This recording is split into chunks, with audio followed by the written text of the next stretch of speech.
Hey folks, it's Nate. Thanks for joining me at the art table again today. We are finally, after a number of interruptions of various natures, ready to talk a little bit more about 20th Century Boys, which I think is probably my favorite manga that I've ever read. And I think it's great because it does such a great job of contrasting expectations. And I use this word specifically because it does not subvert our expectations. In fact, many of the times we find expectations and reality contrasted in this story. It is contrasting the expectations of the characters, like Kenji here or his friends, with the places they wind up. And if you've watched my introduction to this series, which I've linked in the description down below, you know that this is a story about people in multiple phases of life. Really four of them by the end of the story.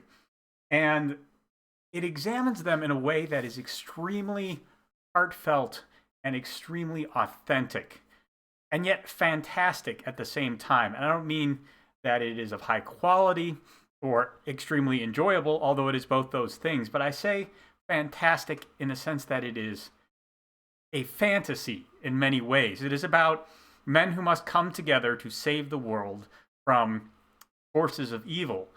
And at the same time, while that is a very fantastic story, it is the kind of thing you would expect to read in a fantasy. Um, it is a very realistic force of evil that these men must unite against. I don't want to talk too much about it because if you're familiar with this story, it hits a little close to home. The primary force that the primary weapon of the forces of evil is a virus, for example. So I think for a little while, perhaps we will not be discussing that, not only because it's a little bit awkward in the current environment, but because it's not really important to the story right now. And to give you an idea of how I plan to talk about this, this is the Viz Signature Series release of 20th Century Boys, and each of these volumes is essentially two collected volumes of the original print run.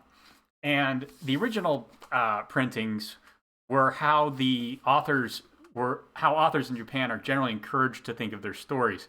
They are encouraged to keep these volume breaks in mind as they are writing their long-running stories, which is really the only thing Naoki Urasawa writes these days. So the volume break here, I'm sure, was very intentional. So I'm going to try and hit those spots as the breaks for my examination of the story. And that gives us the first 10 chapters in here, up to Yukiji, which is, well, chapter 10. And this is very much an introduction to the story. And by the way, I intended to say the reason I'm doing this is because I did look at one of Urasawa's other series before, and I looked at it chapter by chapter. I only got through the first volume and a half of the Signature series. So again, it was a release of about this size, compiling 2 volumes of the original run. So really, it was about 3 volumes of the actual comic. And I want to do it this way because I found that it was not always easy to discuss the story the way it was being told without spoiling things if I was going chapter by chapter. A lot of ideas would be set up with the intention to resolve them in another spot 2 or 3 chapters down the road, which is already a bold choice for a story that is being published monthly. But it definitely made discussing it a little bit more difficult. This is not like discussing a TV show that is running and where you can join the speculation and hype train. It is difficult to discuss a story with as long an arc as this, chapter by chapter, especially since each chapter does not really contain as much information as a, say, TV show episode might. So I am going to go in these larger chunks that we can discuss the themes and the character arcs a little more thoroughly. And our first 10 chapters do present us with a very real character arc for Kenji, our protagonist. And Kenji's story arc is about awakening to the fantastic purpose that he has. And again, I use fantastic in the sense that Kenji is almost exiting the real world and entering into a fantasy world where he must battle a great evil, an evil that is a part of himself and a part of his history. And what's brilliant about 20th Century Boys is that while that evil is very fantastical in nature, or at least it seems so, it's very easy to see how realistic the people who embody that evil are and how authentic to things we can encounter in life they are. That doesn't make necessarily the people we encounter behaving in these ways evil. In fact, you could make a reasonable argument that Kenji's opposition is not evil until they cross certain thresholds. They are perhaps just misguided or traumatized or otherwise upset, and those issues haven't been dealt with. And they really aren't evil until they fully commit themselves to certain courses of action, which we'll discuss as we get to them. And there is some logic to that. Regardless, whether he realizes it or not, whether he admits it to himself or not, Kenji is about to step over a threshold from normal everyday existence to a battle between good and evil. And unfortunately for Kenji, when he was 10 years old, he promised himself he would be on the side of good battling evil. And he would lead his friends in this battle. And they all agreed to that. And it sounds really silly to hold people to a promise they made when they were 10 years old. But they also planned out how the villain would behave, and somebody is now following that plan. And these first 10 chapters are Kenji slowly realizing that people have somehow learned this evil plan that he created with his friends when he was young, and they're now putting it into place, as bizarre and twisted as that might seem. And Kenji has to be very careful about this, because if somebody is implementing a plan that only he and his friends knew, well, odds are they're one of his childhood friends. So that's a little bit uncomfortable, especially because he doesn't really remember most of the details, and he has to be kind of circumspect as he goes around and tries to recall these, especially when it turns out that one of their childhood friends, who they nicknamed Donkey, had committed suicide, at least supposedly. Doesn't make a lot of sense to anyone who knows Donkey, like Kenji and his friends do. And that points to something very sinister.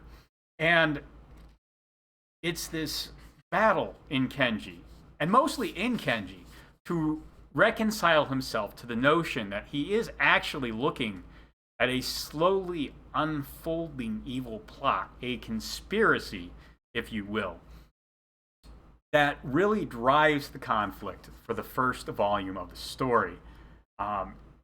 Kenji is vaguely remembering pieces of his past, or he's talking to people who he knew when he was a child, and we see these flashbacks that show us the relationships between the various characters when they were between the ages of 8 and 10. The sections of the story about Kenji and his friends when they're young are not chronological, because for the most part, we are actually living in the late 1990s with Kenji and his friends in modern times, and these are just memories that they are recalling as they go about day-to-day life. And it's an interesting look at these characters, how they were very close together, and they begin to drift, and we see them at all these different points in the process of going from a child to an adolescent to an adult, and we see how the relationship has shifted and changed, and they have kind of set aside the priorities they used to have, and they become not super cool adults like they hope to become, but rather kind of normal, everyday, almost lame and unimpressive individuals. But it's very clear that they are going to face a great test coming up. And Kenji, as their leader, is the first one to realize how bad the situation is, as he should be. Kenji is the leader of the band because he has the clearest insight and the strongest principles. And as he begins to put all of this together, he changes not from a normal man, but from a man who breaks his back to serve his family to a man who straightens his back to oppose danger. And that is an interesting development from Kenji, because he has for a long time protected his family by working hard, by keeping his nose to the grindstone and focusing on what's immediately in front of him. The problem is, when you focus on what's immediately in front of you, you're hunched over, you are staring down, you're not considering everything around you. You're not suited to be a leader or to assess danger or to oppose evil. And Kenji must change from a simple worker, which has been enough to care for his family for most of his life, to a warrior, to a man who is ready to fight evil. And it's a very difficult transition for him to make. And he's 37. He has lived his life one way since he graduated from college. He is not well adapted to do what is asked of him. And I think that's the core of 20th century boys. This is not a story about men who have trained for a challenge their whole lives, who have developed specialized skills, and are going to face the greatest danger the world has ever faced. This is about normal people who have spent their entire lives knitting their community together and holding up their family, who have to transform from the very simple task of keeping a community together to the very mysterious and fraught task of opposing something they barely understand. And of course, Kenji does it first because he's the leader. He is here to blaze the path. But we begin to see him pull his friends into this endeavor as well. And the brilliance of the story is how normal that is. It begins with them remembering they made a time capsule for themselves and digging it up. And it requires all of them putting their heads together to remember where they left it. And then they go back there and dig it up, because it's been 25 years since they buried it, and the place has changed. So it takes really a lot of work. They didn't really come prepared, so a bunch of middle-aged men digging in the dirt, trying to find something they buried there. A little bit strange, but in the end, they recover the symbol, and they begin to unfold the plot. Most of Kenji's friends don't believe this is a real thing, but Kenji knows. Now he just has to decide what to do about it. And I think this opening character arc really sets up a lot of what we see in the opening act of 20th Century Boys. It is a story about men who aren't expecting danger, who aren't prepared for danger, who have to come to grips with the fact that danger is on their doorstep, and then decide what to do about it. And you look at it and you think, man, you'd think they would react to this faster. You would think they would see it more clearly. And, there are a lot of people like Kenji in the world who see a danger coming that never materializes. And we say, it's a crank, it's a kook. Maybe that's fair. But I don't think I would take that response, because Kenji, how he acts once he realizes the danger's on hand, sets him apart from the average conspiracy theorist or kook. But that's for Act 2. So we'll leave it there. I think that this insight into Kenji is one of the most important we get, because it sets the tone for the entire story, and it makes it clear that we are following not heroic characters, but average characters who must become heroic. And there's a important difference there. Actually, Professor Geek has an entire video on the aspirational hero versus the cathartic motivational hero, and I would put Kenji squarely in the camp of a cathartic motivational one, simply because he comes from such humble beginnings and he has to learn the ropes so much. All in all,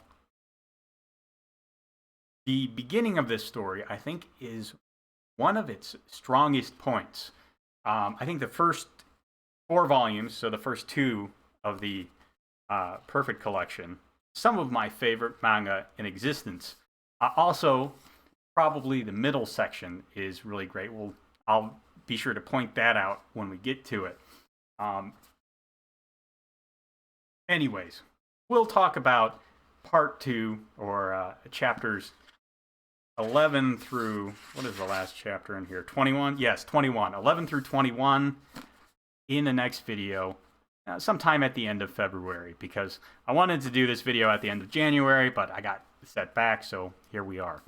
Anyways, 20th Century Boys, great manga.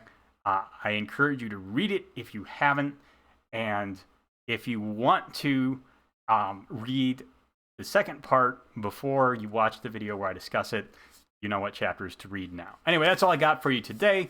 There's a like button and a subscribe button down there. You can use those as you see fit. Let me know what you think of the introduction of Kenji in 20th Century Boys if you've read it in the comments below. I'll talk to you later.